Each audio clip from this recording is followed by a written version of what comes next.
Bonsoir. Le monde du sport ivoirien est en deuil. Le président de la FIF, Augustin Sidi Diallo, a tiré sa révérence ce samedi 21 novembre. Il était âgé de 61 ans. Il dirigeait la Fédération ivoirienne de football depuis 2011. L'émission de ce jour lui est entièrement consacrée. Retour sur le parcours de celui qui, en 9 ans, a écrit l'une des plus belles pages de l'histoire du ballon rond en Côte d'Ivoire. Bienvenue dans le Live Talk.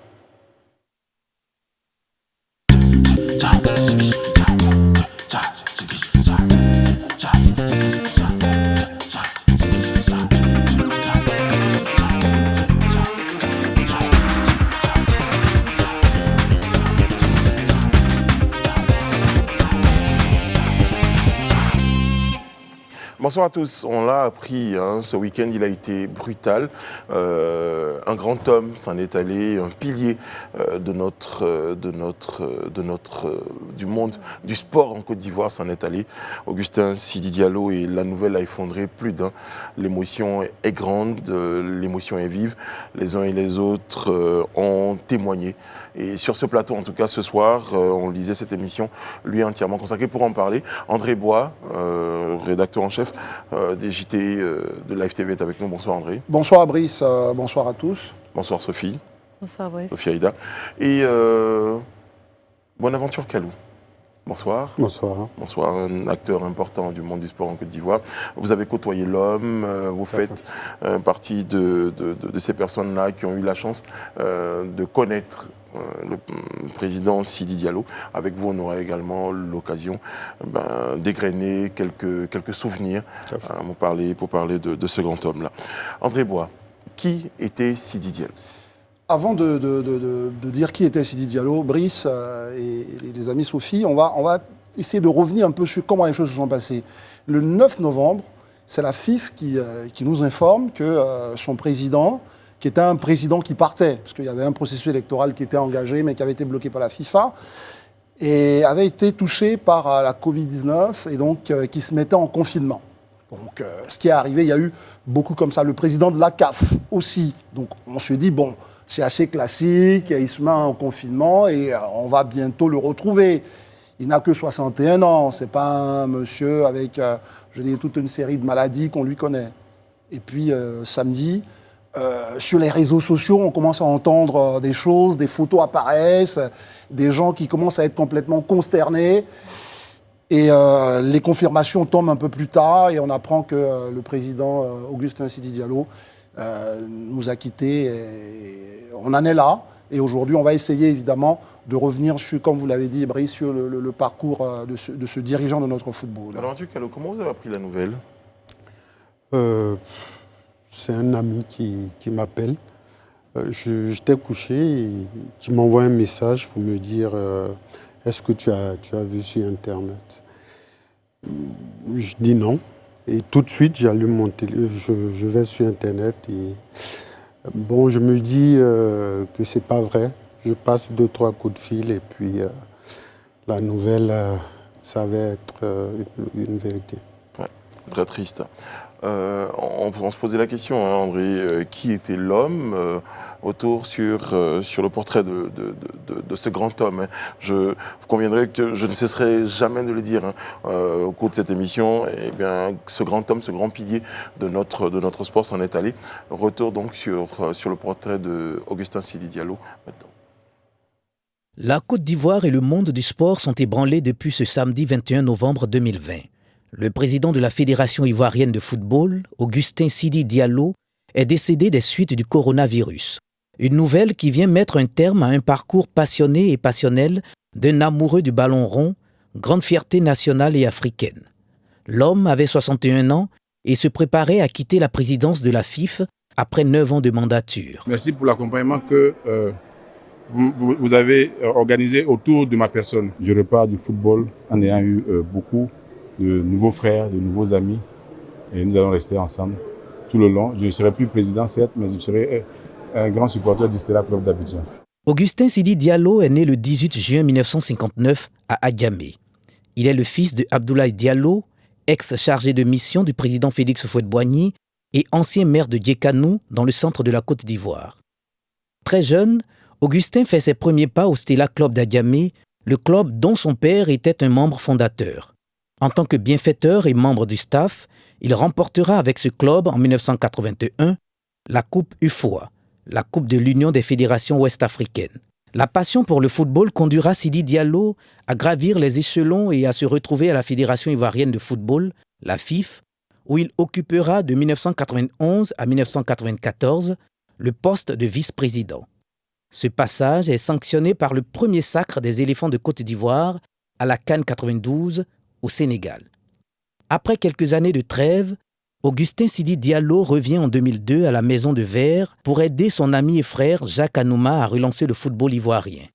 C'est encore un succès, car en 2006, la Côte d'Ivoire se qualifiera pour la première fois de son histoire à une phase finale de Coupe du Monde.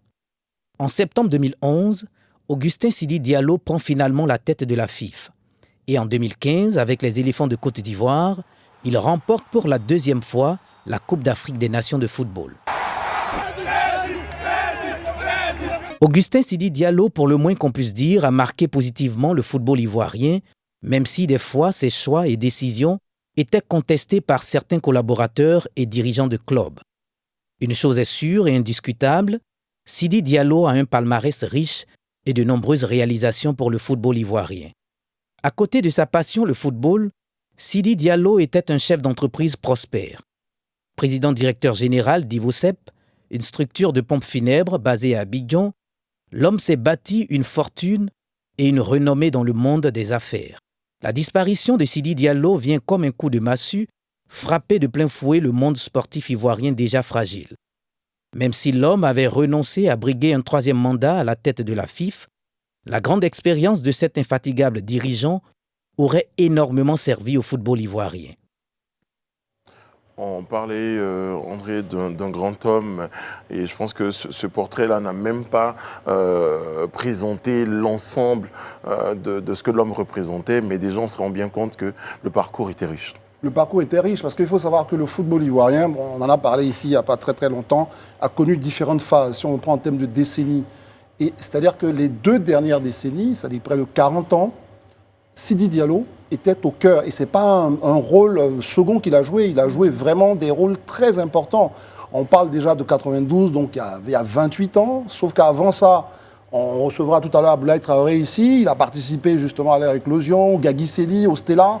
Donc on se retrouve avec quelqu'un qui a vraiment eu un impact sur le football ivoirien. Et ça, il faut le dire, et je pense que ça ne souffre pas de polémique. Tout à fait. On peut toujours, quand on dirige, avoir, comme on l'a dit dans le document, des personnes qui contestent. Enfin, c'est ça aussi, quand même, être dirigeant. C'est de recevoir des gens qui critiquent votre action. Tout à fait. Mais le fait est que, pendant 40 ans, voici quelqu'un qui a participé à remodeler le football ivoirien. Et je pense que c'est extrêmement important de le souligner, Kaloum Aventura.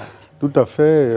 Pour rebondir sur ce que tu dis, on peut contester certaines de ces décisions. Je suis même un de ceux qui n'ont pas été tendres avec sa gestion, parce qu'il faut faire le distinguo entre critiquer la gestion d'une fêtière et critiquer un homme. Parce que les gens ont tendance à un peu mélanger les choses. En Côte d'Ivoire, c'est toujours en termes d'ennemis. Quand on n'est pas d'accord avec la décision d'une tierce personne, on est catalogué comme un ennemi. J'ai été un adversaire à un moment donné de Sidi Diallo, mais ça n'empêchait pas que nous avions des relations vraiment cordiales. Sophie. Non, mais comme ils l'ont dit, je pense que c'était un grand homme, pas seulement pour le sport et le football en Côte d'Ivoire, mais même en Afrique. D'après les témoignages qu'on a vus sur la toile tout le week-end, plusieurs se sont exprimés. Et au-delà même du sport, c'était quelqu'un qui a eu un impact véritable sur la jeunesse ivoirienne, parce qu'il était considéré comme un père pour beaucoup, et c'était un homme au grand cœur, c'était vraiment un rassembleur. Donc vraiment, l'Afrique a perdu un monument, ça c'est clair. Et particularité d'Augustin Sidi Diallo, il a, on a envie de dire, gravi tous les échelons. C'est ça. Exactement. Donc c'est extraordinaire. Oui, il est parti du plus bas, en étant au Stella Club. Il est arrivé en équipe nationale. Il a participé à toutes les conquêtes de toutes nos Coupes d'Afrique. Les 2 Coupes d'Afrique qu'on gagne, il joue un rôle important dans le staff managérial. Donc ça, il faut le lui reconnaître. De 2002 à 2006, j'étais moi-même en sélection. On sait tous le rôle qu'il a joué auprès de beaucoup. Quand il y avait des problèmes, c'est à lui qu'on se référait. C'était même pas un président, c'était pour beaucoup d'entre nous, c'était un ami. Il était devenu comme un père, un ami. Et vraiment, moi, une anecdote personnelle, quand j'ai perdu mon père, je sais exactement comment il a pris les choses en main. Il faut aussi reconnaître aux gens ce qu'ils font. Et puis dire à ceux qui nous connaissent de loin, parce que quand on est un personnage public, les gens, sans vous connaître, vous jugent. C'est ça. Et pour ceux qui l'ont jugé d'une certaine manière, il faut lui reconnaître aussi l'humanité, toute l'humanité qu'il dégageait. Voilà. C'est bien ce que a dit tout à l'heure Sophie. Tous les témoignages vont dans ce sens-là. On peut peut-être, Sophie, revenir sur ce communiqué de la CAF, où Augustin Sidi Diallo dit la CAF a servi avec passion le football ivoirien. Une fêtière comme celle-là utilise des mots. On aurait pu dire c'était un technocrate du football, des choses comme ça, mais on parle de passion. Donc, vous voyez, c'est-à-dire que c'est quelqu'un qui avait vraiment on va dire l'amour du football dans le cœur. Surtout que dans le reportage tout à l'heure, on a bien compris que c'est un homme d'affaires aussi à côté. Donc il n'était pas obligé d'être aussi impliqué, on va dire, dans le football en Côte d'Ivoire et surtout auprès, je pense, des joueurs. Et son implication n'était pas qu'administrative, il n'était pas que dans la gestion, il était humaine. au contact. Ouais. Non, en général, un vice-président n'est pas obligé de venir vous donner de l'eau, par exemple. Il n'est pas obligé, quand un joueur ne se sent pas bien, d'aller le voir dans sa chambre. Il était vraiment plus qu'un président, vice-président de fédération. Je voudrais justement, à propos de ça, demander à Kalou Bonaventure, qui a connu donc, toute cette carrière en équipe nationale, qu'est-ce qui explique comme ça une telle longévité? Parce que finalement, c'est ça, il a été vraiment de toutes les aventures. C'est vraiment impressionnant quand même. Et pourtant, il y a des gens qui sont passés. Non, c'est la passion. Il avait une réelle passion pour le football. Vous-même, vous l'avez dit, vous le savez, c'est un homme d'affaires prospère. Le football, c'était sa passion. Et quand on est passionné par quelque chose, on le fait sans rien attendre. Et il le faisait avec tout son cœur. C'est vrai, quand on est passionné aussi, il y a les travers de la passion. Des fois, on en fait un peu trop. Un surengagement, il y a les travers de la passion. On en fait un tout petit peu trop, mais il aimait le football, il aimait les footballeurs ivoiriens. Et tous ceux, c'est vrai, quand on n'est plus là, on n'a droit qu'à des éloges, c'est vrai. Mais dans son cas, tous les footballeurs à qui vous allez parler, je pense, c'est vrai, on a pour certains, comme Aboulaye, comme moi-même, eu à des moments des différends avec lui. Et je l'ai dit dans mon post que je fais sur Facebook, c'est vrai qu'on a eu des différends. Mais ce que je retiens, c'est la grandeur de l'homme. C'est vrai qu'il y a eu des mots durs des fois, de ma part, de sa part aussi.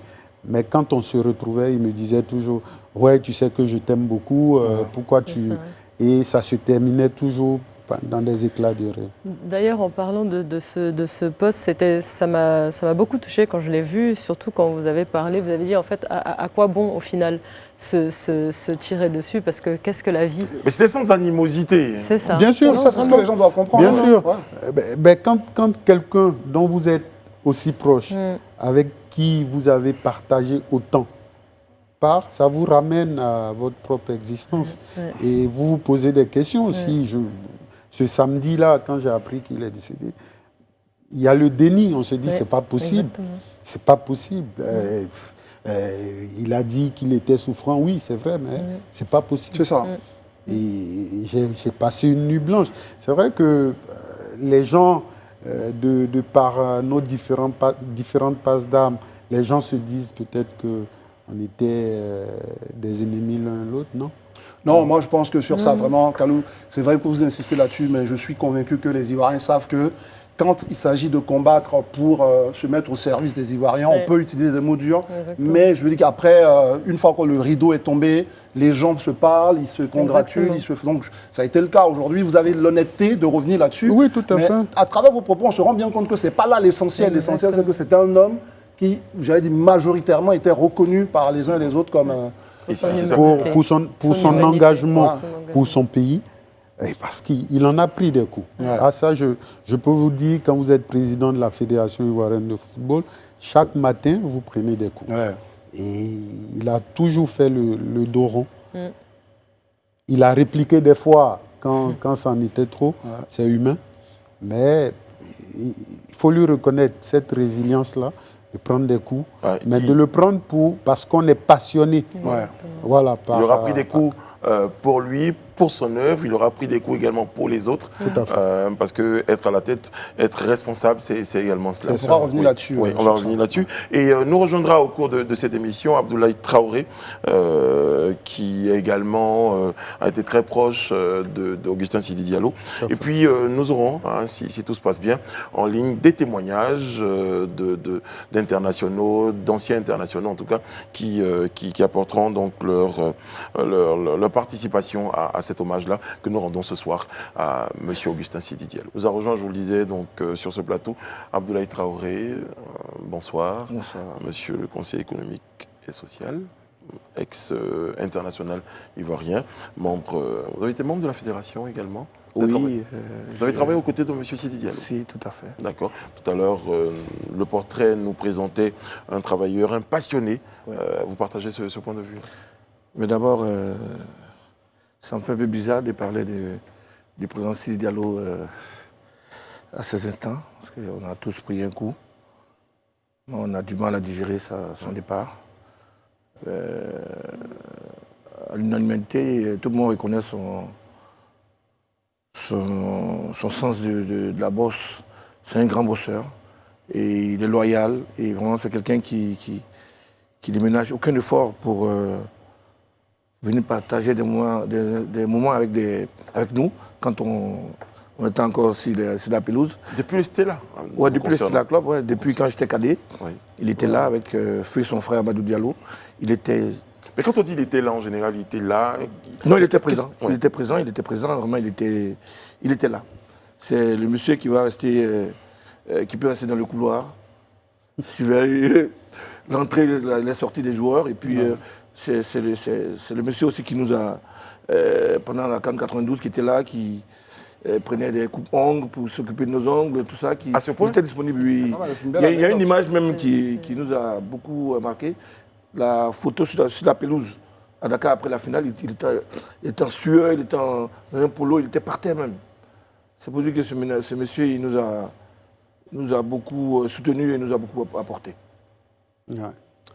Non, mais moi, je voudrais revenir quand même sur, quand on dit quelqu'un est responsable de l'équipe nationale, vous qui avez été de l'équipe nationale, finalement, c'est vrai qu'il y a un capitaine du vestiaire, mais il devient un peu comme un vrai rassembleur aussi, le responsable de l'équipe nationale. Lui, c'était quoi? On a parlé de coupe-ongle. C'était quoi ce... C'était un véritable couteau suisse. Il faisait tout. Alors, quand quelqu'un était blessé, il aidait le kiné. Quand la nourriture n'était pas prête, il allait voir. Mais il faisait tout. À telle enseigne que des fois, on lui demandait de se reposer. Et moi, ce que je retiens de lui, c'est qu'avant chaque match important, la pression était telle des fois qu'on faisait des réunions avant les quarts de finale, les demi-finales de Cannes par exemple. Et c'était, chaque fois, il nous disait, oui, tout le pays compte sur vous. Et ça se terminait chaque fois par des larmes. Wow. Et vraiment, je vous le dis comme ça, je sais qu'Abdoulaye, c'était quelqu'un de très sensible.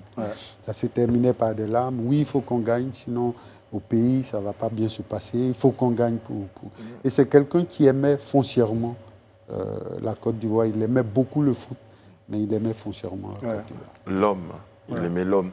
Oui, c'est-à-dire que, comme Kalou l'a dit, il s'est transformé même en kiné.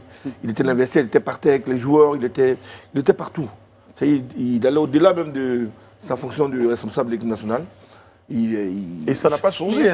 Et ça n'a pas changé, même quand il est passé président, il était toujours au contact des joueurs. Justement. Et nous, on lui disait des fois non. Président, reste dans ton rôle. Ouais. Mais il ne pouvait pas.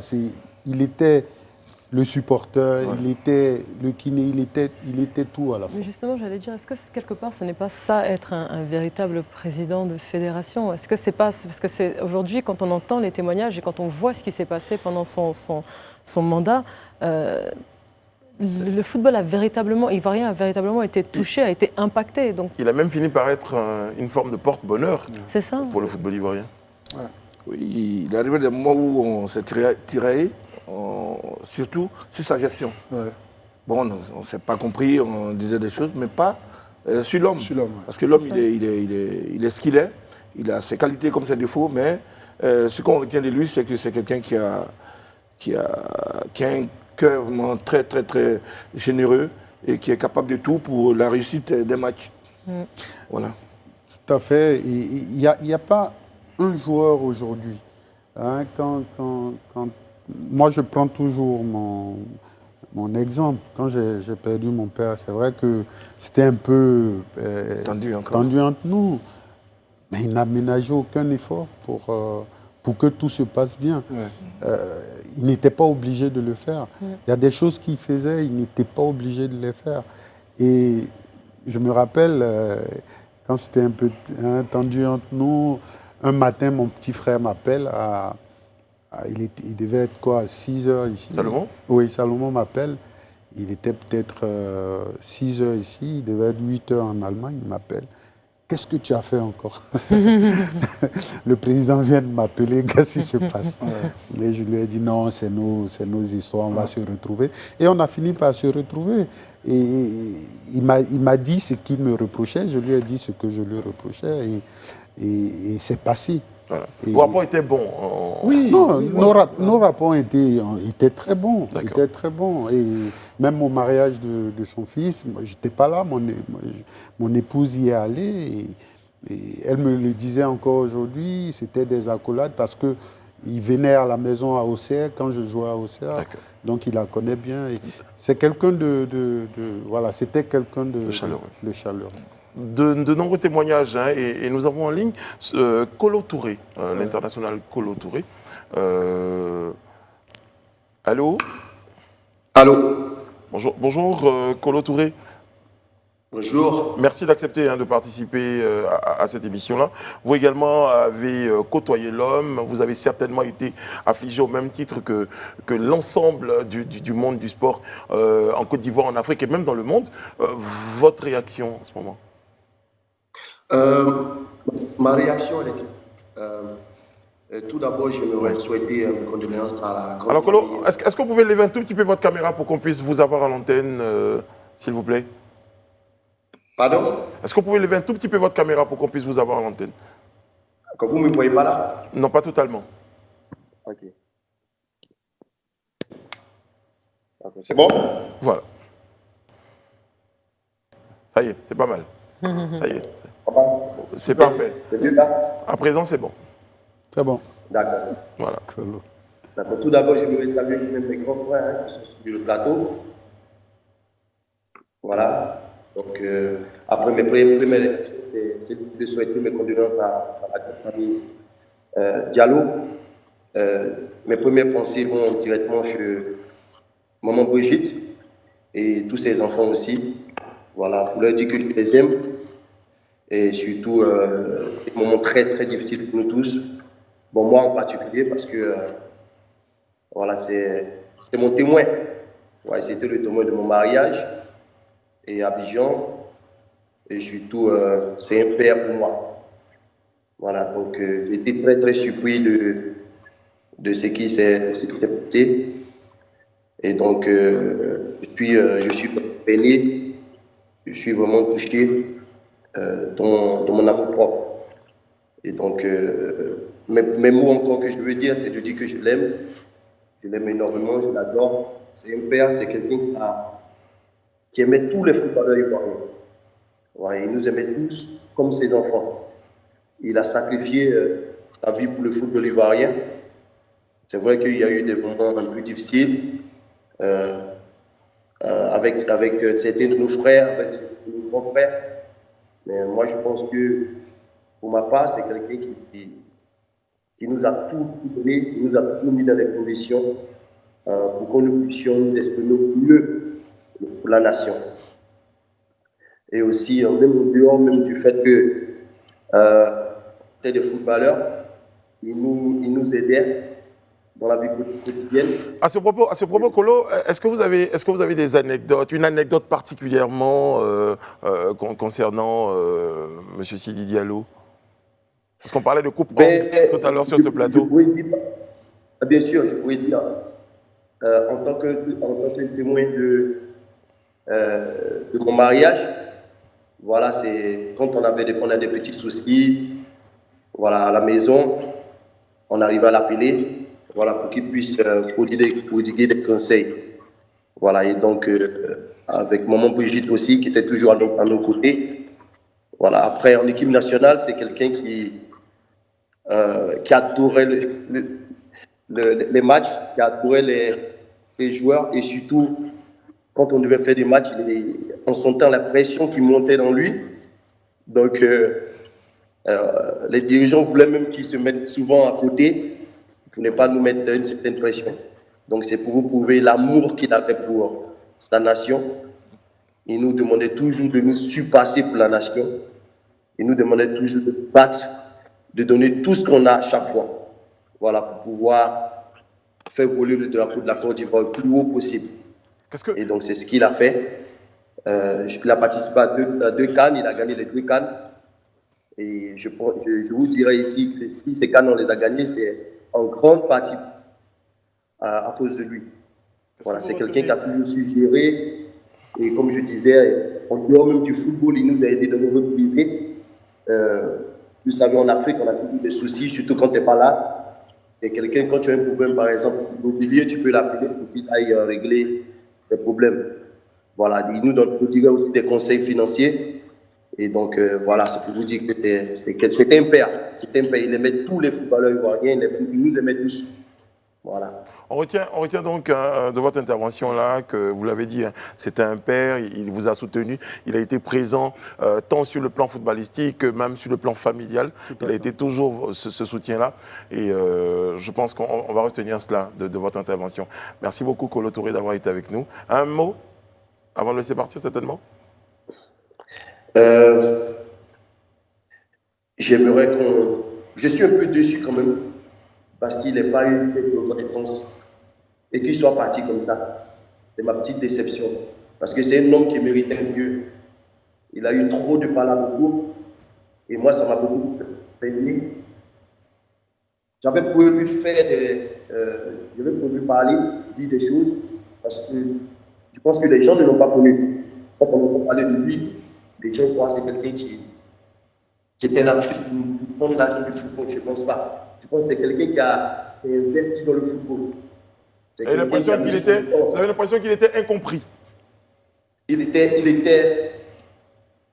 pense qu'il était compris, mais je pense qu'en Afrique, quand tu fais des choses bien, on peut mettre souvent des bâtons dans les roues, et ça, c'est pas toujours bien. D'accord. Voilà, moi, c'est mon opinion. Je peux me tromper, mais c'est mon opinion. Merci. Et malheureusement, c'est quand on est parti qu'on commence à bien parler. Et donc, moi, je pense que c'est un peu dur. Merci. Voilà. Merci beaucoup, Kolo Touré. Merci. Et puis, Merci. on comprend toute l'émotion, on comprend toute la douleur qui vous étreint. Merci. Voilà. Merci d'avoir participé à ce rendez-vous-là. André. Merci beaucoup. Brice, sur vraiment ce témoignage, je voulais encore qu'on remette encore en perspective ce qu'on dit, parce qu'il s'agit quand même de 40 ans. Vous savez, le cher illustre qui vient de nous quitter, il a 60 ans et on parle de 40 ans dans l'espace public. Donc, moi, qu'il y ait un peu de polémique autour, franchement, je ne suis pas très gêné. Parce que vous imaginez, 40 ans de sa vie, comme ça, dans l'espace public, à un moment, on peut en parler un peu, mais vous imaginez que 40 ans, ça a été... Le mec, il a vécu de bons moments. Ouais. Et ils sont là pour en témoigner. C'est sûr qu'il a eu beaucoup de plaisir. Dieu l'a rappelé, mais en 40 ans, ce monsieur, franchement, je pense que on retient que du bien de lui. Et ce n'est pas vraiment de la flagornerie ou quoi que ce soit. 40 ans, imaginez, c'est énorme. Non, on ne peut pas... on est tous faits de dualité, hein, et chacun a sa part d'ombre. Personne ne peut faire l'unanimité. Hein, même notre Créateur, pour ceux qui croient en Dieu, hein, il y en a qui doutent, hein, de son existence. C'est vrai, on va retenir ici, et ce que tous, ici, tous ceux qui le connaissent, on veut retenir de lui le meilleur. C'est ça. Voilà. On veut retenir de lui le meilleur. Après, les polémiques, il y en aura toujours. Il y en aura toujours. Pourquoi, à un tel moment, tu t'es pas entendu avec Aboulaye? Pourquoi il y a eu telle chose? Écoutez, c'est la vie est ainsi faite. On parle de des coups, on en donne. Est-ce que c'est pas cet engagement-là, parce que souvent on entendait dans le témoignage de Kolo Touré tout à l'heure, lorsqu'il disait souvent ils étaient capables de lui dire non, il faut que tu te mettes un peu de côté parce que son engagement. Est-ce que c'est pas cet engagement-là malheureusement qui n'était pas toujours compris, qui avait déclenché peut-être des. Écoutez, moi je l'ai dit tout à l'heure. Hein, il faut faire le distinguo entre les critiques professionnelles portées contre une institution et les attaques personnelles. C'est ça. Il n'y a jamais eu, à ma connaissance, d'attaque personnelle. Il y a eu des critiques sur une gestion à un instant T. Et quand on gère une institution comme la fédération, ben c'est normal. Quand on est, même vous à votre niveau, c'est normal. Je peux vous assurer que si. Voilà. Donc, voilà. Je parle un peu. Je peux vous assurer que si. André Bois, il lançait quelque chose. Non, mais remarquez ce qu'il dit. Remarquez l'épisode Lamouchi, Sabri Lamouchi. C'est des choses. J'allais dire que pour les amoureux du football, en plus, il faut savoir ce que c'est que le football. C'est que les éléphants, c'est à la limite, c'est sacré pour les Ivoiriens. Donc, à un certain moment, si on n'est pas d'accord, on se joue les sélectionneurs, on n'est pas d'accord avec Sabri Lamouchi, ça réjaillit sur le président. Enfin, voilà, donc tout ça, ça fait partie vraiment de notre amour, et puis on surtout de notre différence. On ne lapide pas un arbre qui ne donne pas des fruits. Hein. Voilà. Donc, je pense que M. Sidi Diallo est parti, on a tous mal, certes, mais c'est qu'on retient de lui, comme je l'ai dit tout à l'heure, qui est le côté positif. Parce qu'au-delà des matchs, au-delà de tout ce qu'il a fait, je crois que même il était aussi un conseiller financier pour tous les joueurs. Oui, Kolo l'a dit, un conseiller financier. Moi, je me Parce qu'on reprochait souvent aux joueurs, c'est pas souvent faire de bons investissements, mais il était là. Tout à fait. Moi, j'étais en Arabie Saoudite, j'ai joué en Arabie Saoudite, mais chaque fois, c'est lui qui était au téléphone, me demandait comment on fait pour ton argent, tout ça. Déjà, ça fait que tu vois en lui un père. Alors, et ça c'est intéressant, il a eu l'extraordinaire capacité de traverser même des générations. Parce qu'il y a des hommes pour des générations, mais lui dans son cas, il a traversé les générations. Il a traversé des générations de 92 jusqu'à 2016, jusqu'à nos jours. Oui, des générations de footballeurs et qui sont unanimes à dire que c'était quelqu'un de passionné, qui aimait ce qu'il faisait. Voilà, au-delà, nous sommes tous des humains, au-delà des erreurs qu'on peut commettre ici et là, c'est quelqu'un qui aimait profondément le football, qui aimait profondément l'équipe nationale et qui aimait profondément son pays. On parle de témoignage. Je vais me lancer dans un exercice. Bonaventure Kalou, si aujourd'hui vous pouviez parler à président Sidi, qu'est-ce que vous lui auriez dit? Ce que je lui aurais dit, ce que je lui dirais, c'est que j'ai parfois été dur. Il y a eu des mots parfois durs, mais ça partait pas d'un mauvais sentiment. Je suis content qu'avant sa mort, on se soit parlé. On se soit parlé d'homme à homme, on se soit parlé les yeux dans les yeux, et qu'il ait compris le sens de ce que je reprochais à la fêtière, à la fédération. Pas à lui en tant que personne, pas à lui personnellement, mais à la fêtière, à la gestion de la fêtière.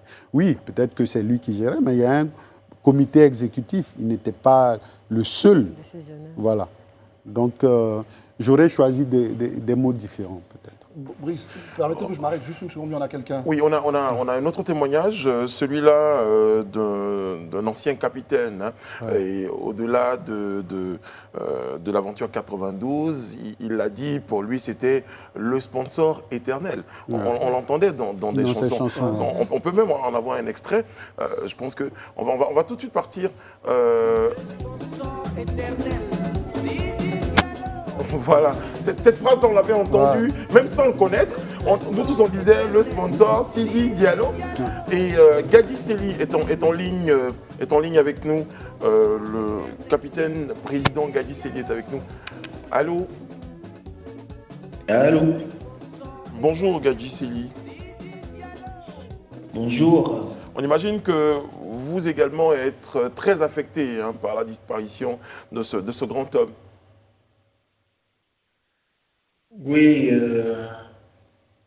je suis, moi, pour ma part, doublement affecté parce que il y a un ancien footballeur qui s'appelle Kofi Charles, qui était dans mon staff managérial, qui est décédé il n'y a pas 10 jours. Et aujourd'hui, j'apprends que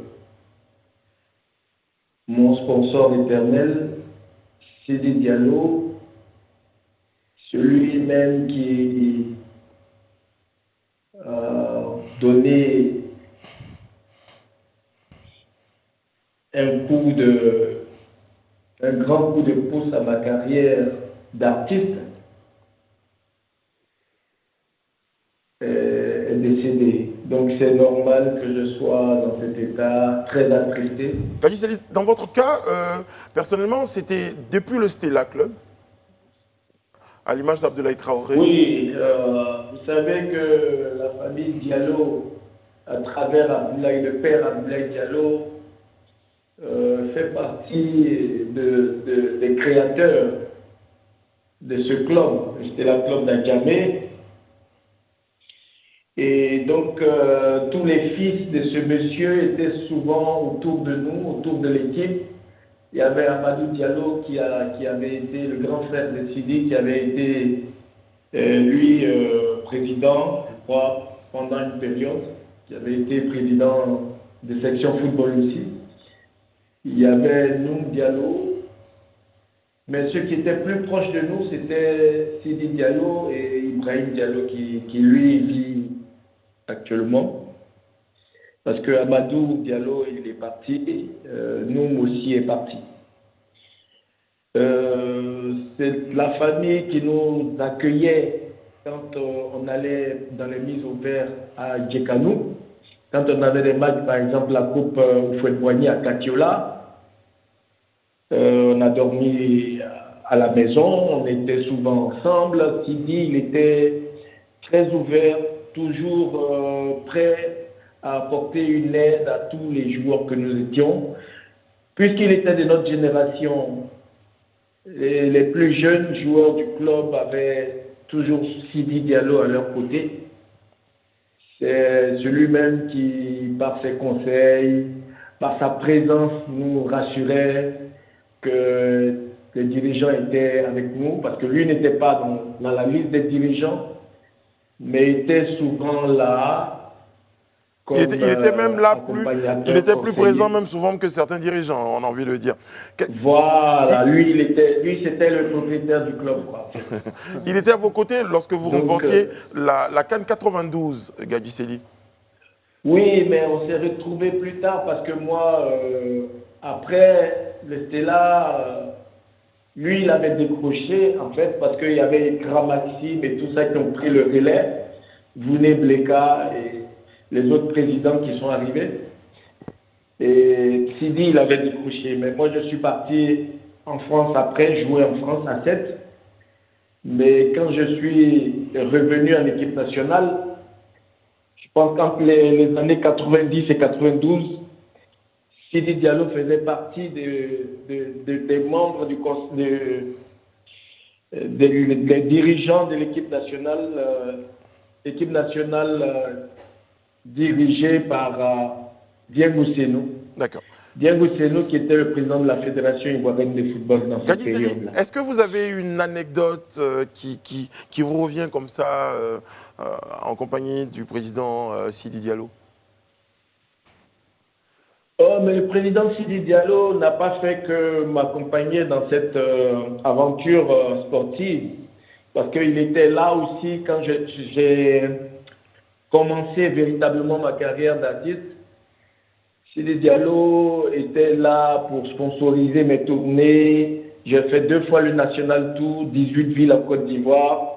Et Sidi Diallo avec Toyota, il m'avait même donné les nouvelles Toyota qui venaient de sortir. Moi, j'étais un des premiers à les avoir. Après, on comprend pourquoi c'était le sponsor éternel, hein, le président Gadji. Voilà, c'était le sponsor éternel. Mais je veux dire, anecdote, on a eu des problèmes à toucher nos primes en équipe nationale de Côte d'Ivoire.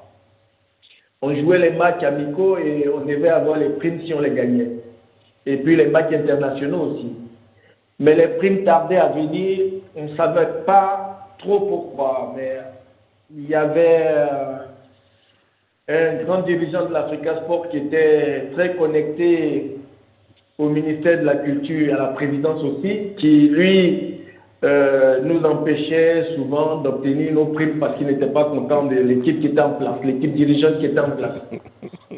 Donc on a fait beaucoup de palabres avec Diego Seno parce qu'on ne recevait pas nos primes. Et lui, il envoyait les primes en retard parce que il était empêché, il devait récupérer de l'argent au ministère de la Culture, du sport aussi. Et on était obligé de se fâcher contre Diego Seno parce qu'on ne recevait pas les primes. Et donc on a décidé, j'ai proposé aux joueurs en tant que capitaine de prendre Sidi Diallo comme responsable de cette équipe nationale. Diego Seno avait son équipe en place, mais on s'adressait plus à Sidi Diallo parce que je savais très bien que Abdoulaye Diallo, le père de Sidi Diallo, était très proche du président de la République.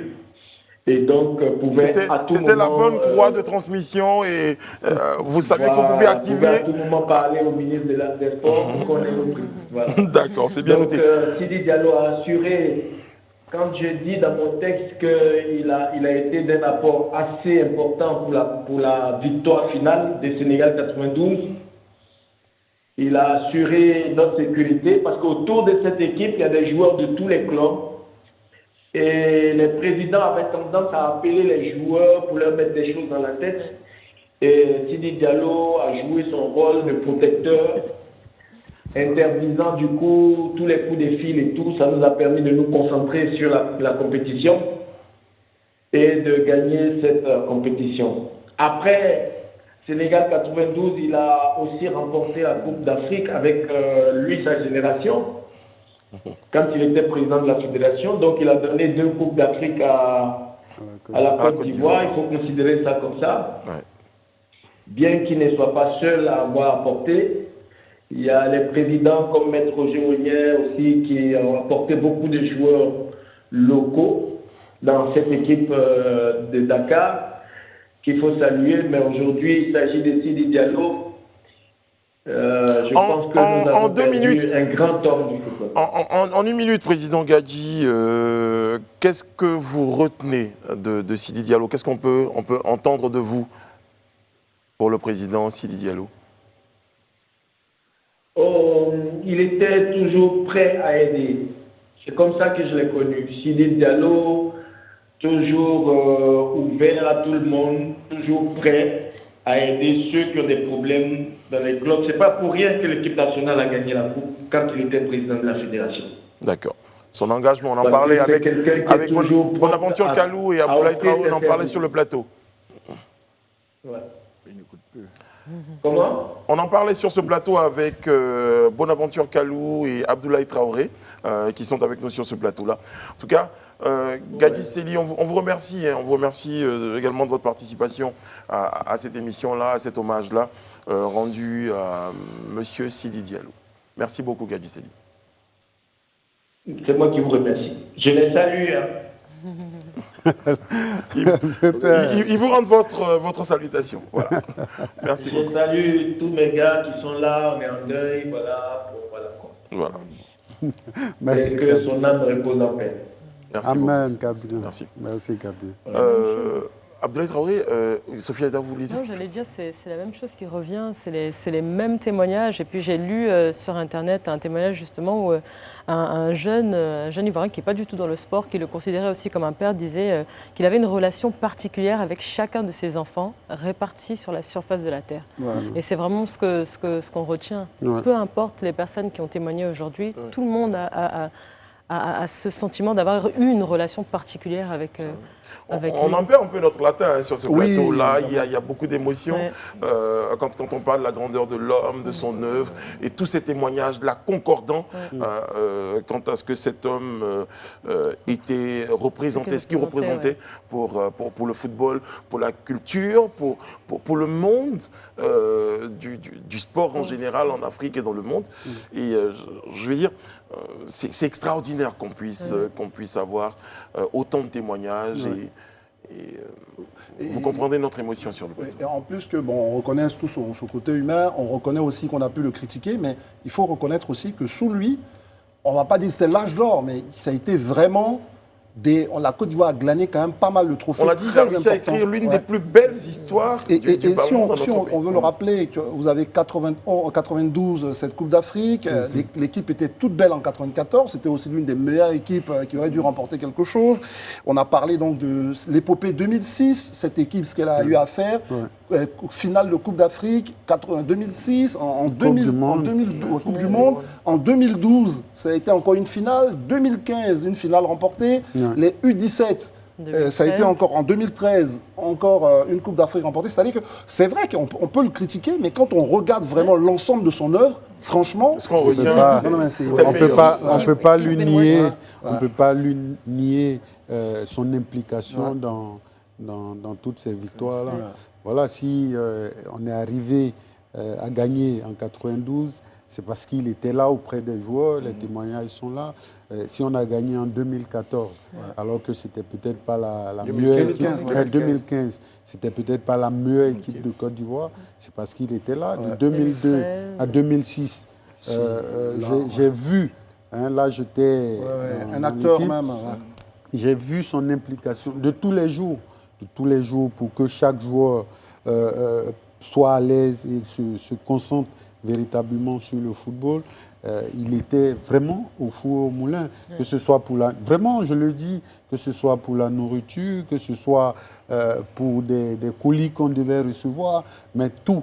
En fait, des choses les plus simples aux choses les plus importantes. Alors, justement, ces hommages-là continuent d'arriver. Celui de Didier Drogba via son compte Twitter.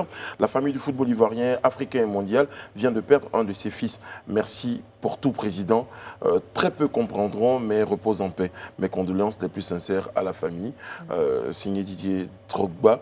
Yaya Touré via son compte Facebook. Je viens d'apprendre la disparition brusque de notre président de la Fédération ivoirienne de football. Nous sommes meurtris par cette triste nouvelle qui choque l'ensemble du monde du football en Côte d'Ivoire. Nous avons gagné des batailles ensemble. Malheureusement, Dieu en a voulu autrement. Paix à son âme. Copa Barry, via son compte Facebook. La dernière fois que nous nous sommes vus, j'étais chez toi pour te saluer. Je t'ai remis un petit présent. Très ému et au bord de larmes, tu m'as dit, ce n'est pas la valeur qui compte, mais la considération. Aujourd'hui, Président, c'est toi qui me fais couler les larmes. Tu étais quelqu'un de généreux et toujours présent pour les autres. Lorsque nous étions à la CAN en 2015, un soir, le Président nous a convoqués, Kolo et moi. Quand on est arrivé, il a dit ceci. Vous êtes tous les deux les plus anciens et c'est probablement votre capitaine. Votre dernière CAN, pardon. Ouais. Aujourd'hui, Yaya est votre capitaine. Je vous prie d'accompagner Yaya dans sa tâche et d'encadrer les jeunes de l'équipe afin qu'on puisse ramener la coupe à la maison. Président Sidi, tu auras ramené la coupe à la maison et jusqu'à ta dernière demeure. En ce jour de recueillement, nous prions pour le repos de ton âme. Yako, à tous les ex-coéquipiers qui l'ont connu, Yako à tous tes collaborateurs, Yako à toute la Côte d'Ivoire. J'ai eu une profonde pensée pour sa famille. Hier, tu étais comme nous. Aujourd'hui, tu rejoins Tioté. Demain, nous serons comme vous. Ainsi va la vie. Copa Barry. C'est fort, hein. C'est fort. On a entendu les témoignages, on les a vus, Kolo Touré, Gadji Sely, on a partagé les témoignages de Yaya Touré, on a celui de Patrice Baumel qui dit « Je n'ai pas de mots, je suis dépassé, mes prières vont vers votre famille, votre épouse, enfants, ainsi que toute la famille du football. Trop tôt, injuste, reposant Père Président Sidi, vous allez me manquer à jamais unis. » Patrice Baumel, donc sélectionneur de l'équipe nationale de Côte d'Ivoire. Alors justement, quel avenir pour le football ivoirien, déjà pour l'élection à la Fédération ivoirienne de football? Comment vous entrevoyez cela, messieurs? Écoutez, nous sommes suspendus, tous les acteurs du football ivoirien sont suspendus à une décision éventuelle de la FIFA qui a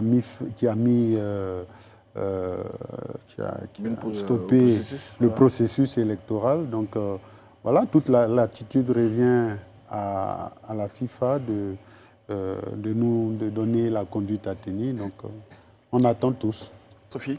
Moi, je me demande si le départ du président Sidi Diallo ne redistribue pas les cartes, on va dire, au niveau justement de la présidence. Parce qu'on sait qu'il était un grand supporter quand même de Sori Diabaté. C'est très intéressant que Sophie dise ça comme ça, elle parle de redistribution des cartes. Mais moi, je dis peut-être que ce serait le moment de revenir à un consensus. Le consensualisme, c'est vraiment quelque chose de très important hein, même dans le football. Souvent, les gens sont opposés, mais très vite, on parvient à un consensus. Et j'espère vraiment que le départ de cet homme va permettre quand même aux différents acteurs de se retrouver sur un point. Et le point, évidemment, c'est le football ivoirien qui doit progresser. Kalou, Abdoulaye Traoré ne diront pas le contraire. Aujourd'hui, le championnat n'a pas démarré. On a besoin de tous ces projets de développement-là pour le football qui sont complètement stoppés. Un minimum de consensus autour de ce malheur qui nous frappe, je pense que ça devrait être vraiment un élément message. Vous avez raison, parce que je me dis que le président Sidi Diallo, avant de partir, quand même, il a montré une grandeur d'esprit. Quand même, en parrainant la candidature du président Jacques Anouma. Ouais. C'est pour dire que... bon, il est parti 7, on a mal, mais... Je pense que l'un des plus beaux cadeaux qu'on pourrait lui offrir, c'est ce consensus-là, cette paix qu'on pourrait donner au football ivoirien, après tout ce qu'on a connu comme tiraillement. Ouais. C'est vrai, c'est important qu'on se retrouve tous et qu'on parle. Vous savez, aussi, il y a le minimum de règles hein, pour être aussi... à la présidence de la Fédération de football, on se retrouve tous, on arrête une base et puis bon voilà, Parce qu'aujourd'hui, on peut le dire, on est un peu triste d'imaginer qu'il y a cette situation que nous vivons et qu'on soit résolu, qu'on soit amené à dire notre destin ne dépend pas de nous. Aujourd'hui, c'est la FIFA qui décide de l'avenir du football ivoirien. Oui, mais malheureusement, le football mondial est régi par cet organisme-là. Est-ce que notre échec n'a pas un peu, l'échec de consensus, l'échec d'entente autour de cette fédération n'a pas entraîné justement cette position dans laquelle nous sommes? Écoutez, comme Abdoulaye l'a dit, dans chaque élection, il y a des règles. Un minimum de règles. Il y a des règles et puis il faut se tenir à ces règles-là. Après, aujourd'hui, la situation échappe un peu à tous les acteurs du football ivoirien. Nous sommes résolus à attendre que la FIFA nous dise la conduite à tenir. Maintenant, le consensus, oui, bien sûr. Ce serait bien que tous les acteurs du football puissent s'asseoir à une table et essayer de discuter. Mais bon, après, les ambitions des uns et des autres concordent telles. La question, il faut la poser aux différents candidats. C'est à eux. Oui. Après, ils ont des équipes de campagne qui suivront forcément... et des conseillers. Voilà, et des conseillers qui suivront forcément. Mais s'il doit y avoir consensus, ce sont les différents candidats qui doivent s'asseoir et en discuter. En tout cas, moi, j'ai envie de dire, en anglais, on dit... le président, celui qui sera élu, en tout cas président de cette fédération, aura some big shoes to fill. On dit ça en anglais. Je ne sais pas comment traduire ça exactement en français, mais... Some big shoes. Big shoes. Non, une grande chaussure à oui, c'est-à-dire il aura beaucoup de boulot. En gros, c'est ça. Mais c'est pour ça que moi je me fais le partisan de ça. C'est-à-dire que nous sommes arrivés à un moment où les ambitions des uns et des autres doivent à un moment s'effacer au profit du football ivoirien. Parce que quand on regarde l'état du football ivoirien, je ne sais pas pourquoi Didier Drogba ne pourrait pas parler à Idriss Diallo et Idriss Diallo parler à Sori pour qu'ils se disent... Parce que si aujourd'hui, le problème de la FIFA, c'est qu'il y a différents candidats. Mais je pense que si demain, tout le monde se réunit autour d'un seul candidat pour dire, bon, on va taire nos ambitions parce que le football ivoirien a besoin d'avancer. La FIFA sera obligée de lever son blocage. Est-ce que ça, c'est pas dans un... Non, je ne sais pas de rêver. Mais je veux dire, non. Enfin, tout le monde est choqué par cette disparition. Je me dis, ça peut être une occasion de se retrouver justement sous la bâche des obsèques. Et puis voilà, vous savez, il y a des moments comme ça qui arrivent. Ça peut être... voilà. Parce qu'en attendant, le championnat ne redémarre pas. Il y a des joueurs qui sont là, qui n'ont pas de travail. Les compétitions internationales n'attendent personne. Et après, on ne va pas peut-être lier ça, mais la dernière prestation des éléphants, également, on n'a pas plus rassuré que cela. Non, mais moi, je pense que... Donc, vous l'avez bien sur le plateau. C'est que vous dites, moi, je suis d'accord. Il faut un consensus autour d'une personne qui va... Mais vous savez, c'est bien beau ce qu'on dit, mais ce ne sera pas facile. Les faits sont différents. Voilà. Okay. Donc, moi, attends, vous parlez, vous qui êtes des acteurs quand même importants, je vois un peu votre... Mais vous parlez comme si on était dans des positions assez irréconciliables. Non, pas du tout. Pas du tout. Non, d'accord. Ok, rassurez-moi là-dessus. Non, quand même. Nous sommes dans les différents staffs, mais on arrive à se parler. C'est ça. On se parle et puis on parle pour le bonheur du football ivoirien, toujours. Moi, je pense que, et ça je l'ai dit une fois à Boulaye, à d'autres qui sont avec Sori, ces élections-là vont passer. Ouais. On se retrouvera toujours entre nous pour faire des parties de football, pour jouer quelques matchs entre nous. Quand il y en a un qui est frappé par un malheur, on est tous obligés d'y être. On ne va pas s'entre-déchirer. Et puis demain, comment on fait? Ouais. Voilà, c'est vrai que les différents supporters des candidats ont des opinions comment dire, assez tranchées. Ouais. Mais voilà, c'est pas forcément... Mais c'est un peu, on a été habitué à ça. Hein. Ouais. Les supporters, globalement, eux-mêmes s'entre-déchiraient pendant que les joueurs se retrouvaient dans les vestiaires qui se congratulaient. En tout cas, on espère que les choses rentreront dans l'ordre et que et surtout, on compte sur tout ira mieux. On compte sur vous. Vous êtes ces personnes-là qui conseillent ces candidats. Donc on compte sur vous. On est en phase. Aujourd'hui, excuse-moi, mais on est toujours... nous sommes dans des staffs différents, mais on arrive à se parler chaque fois, parce qu'on s'est dit qu'on était des acteurs. Donc, pour le bien-être du football ivoirien, on a oublié d'être ensemble et parler d'une seule voix. Ouais. Que ce soit tout ce qui va arriver, mais... Donc, il faut qu'on se... Moi, je dis toujours une chose. On va terminer là-dessus. Voilà, moi, je dis, et ça, c'est valable pour le football, mais c'est aussi valable pour la politique, c'est valable pour toute la société ivoirienne. Il faut qu'on comprenne dans ce pays qu'on peut être adversaire sans forcément être ennemi. Il faut qu'on le comprenne, mais une fois pour toutes. Et je le dis, pour le football, nous on arrive à le comprendre, on est adversaire. Un match dure 90 minutes, quand il est terminé, on se salue. Mais on peut être adversaire, mais il ne faut pas que d'adversaires, on devienne des ennemis. Des ennemis, voilà. C'est bien compris. Merci Bonaventure Kalou, merci Abdoulaye Traoré, merci Sophie Aïda, André Bois et tous nos téléspectateurs, tous ceux qui ont suivi ce numéro spécial-là du Live Talk, on l'a dit, consacré au président Sidi Diallo, qui restera pour toujours dans nos cœurs. Et aucun mot n'arriverait à combler certainement la douleur de sa famille, du monde du football en général et du monde du sport tout simplement. Mais on voulait juste dire Yako à toute cette famille-là. Et puis, Président, tu vas nous manquer. André Bois, on vous retrouve... Jeudi. Non, déjà on vous retrouve tout à l'heure pour Immersion. Immersion, on va découvrir l'autre face du rap français et américain, et voilà. On va aux États-Unis, vous connaissez bien. Voilà, c'est ça. Big show to feel. Fallait le faire quand même. On a été très heureux d'être en votre compagnie. On vous donne rendez-vous demain sur ce même plateau-là. D'ici, prenez soin de vous, prenez soin de la Côte d'Ivoire et que Dieu vous garde. Cha, cha, cha, cha, cha, cha, cha, cha, cha, cha.